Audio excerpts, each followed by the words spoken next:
So what is it like? That's the question you should always be asking about the present. What the hell is this like? And every day, in every edition of the New York Times, somebody will tell you that it's the 1930s. And then in the Washington Post, somebody will tell you that it's the 1970s. But I'm here to tell you that all these analogies with the mid-20th century are of no use at all. Because the structure of the public sphere has been changed so much by the internet that it's nothing like the mid-20th century, our time. Our time most closely resembles the period after the late 15th century, when the printing press, oh, you'll laugh, sir. That's what I like to hear, incredulity. Because it's a typical American response that anything that happened before the United States is irrelevant to the history of the United States. You're wrong. You're so wrong. Let me show you how wrong you are. Nothing has happened like the impact of the personal computer and the internet since the advent of the printing press. And here's the proof. If you look at the impact of these two technologies, it's incredibly similar. The effect of the technological innovation is drastically to reduce the cost of producing content and drastically to increase the volume of content. These two graphs are the same, one for the printed book, the other for the personal computer. What's the difference? The time scale. History today happens 10 times faster than it did at the time of the printing press. But that's the only significant difference, except for one more I'll come to. So the better analogy for thinking about our time is not the 1930s. It's not Watergate. That's all very interesting, but we live in a different time.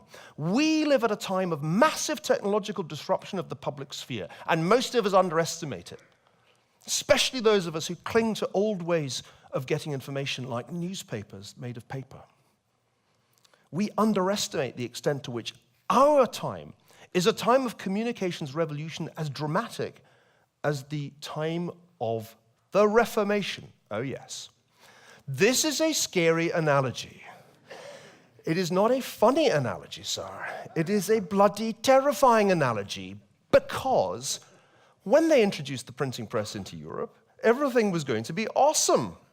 Martin Luther, for it was he, just 501 years ago said, if everybody can read the Bible on a printed version of the text in their own language, everything will be awesome. He didn't quite use that word. What he actually said was, we'll achieve the priesthood of all believers the Bible speaks of. Not quite what happened. What happened was that, Martin Luther's sermons were rapidly spread throughout all of Europe thanks to rapid production by printing presses. But so were books like the Malleus Maleficarum, which argued that witches live amongst us and have to be burnt at the stake. That book, the Malleus Maleficarum, the Hammer of Wickedness, was one of the best sellers of the 16th and 17th century. That's a good example of fake news. And it's a good example of something going viral that is a good deal more harmful than a cat video.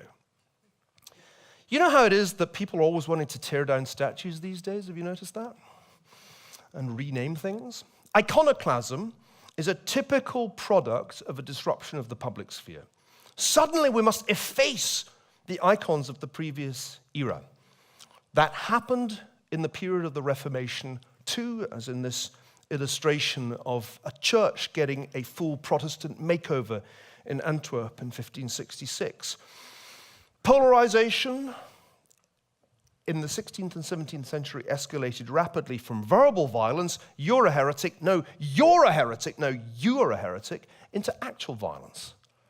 The threshold between verbal violence and actual violence is a very fragile fence.